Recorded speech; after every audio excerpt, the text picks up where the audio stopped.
Ako si Robin, factory worker dito sa bansang Taiwan. Samahan niyo ako, magluluto tayo ng bulalo para sa aming hapunan. Tara, let's G! Ito nga yung mga nabili naming karne at gulay sa palengke nung kami pumunta. Magtitipak lang tayo ng mga ingredients at aromatics para sa ating bulalo. Tapos lagyan din natin ng konting pakyut para mas lalong sumarap yung ating bulalo.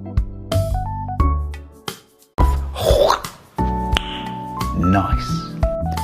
Nag-request kasi yung mga tropa natin na gusto daw nila mag-ulam ng bulalo. Sino ba naman kasi tayo para tumanggi sa mga tropa nating mababait?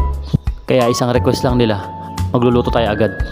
Kasi mabait din tayo, katulad nila. Hindi totoo yan. Bola lang yan.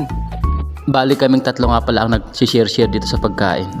Yung tropa nating si Brian at saka yung tropa nating si Roland.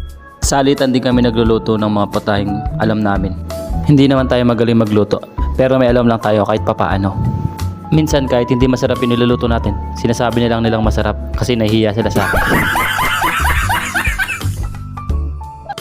Habang nagagayak tayo ng mga ingredients at aromatics, pinakulaan ko na rin pala yung buto-buto natin para lumambot na. At nilagyan ko na rin ang mga pampalasa. Ako kasi, medyo mataas ang panlasa ko. Kaya minsan, pinapatihim ko sa mga tropa natin kung goods na ba yung lasa.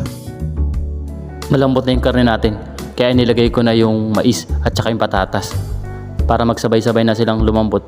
Antayin na lang natin lumambot yung mga mais na nilagay natin tsaka yung patatas para ilalagay na natin yung lettuce. Sinunod na natin ilagay yung leeks at saka lettuce. Maghintay na lang tayo ng 5 minutes.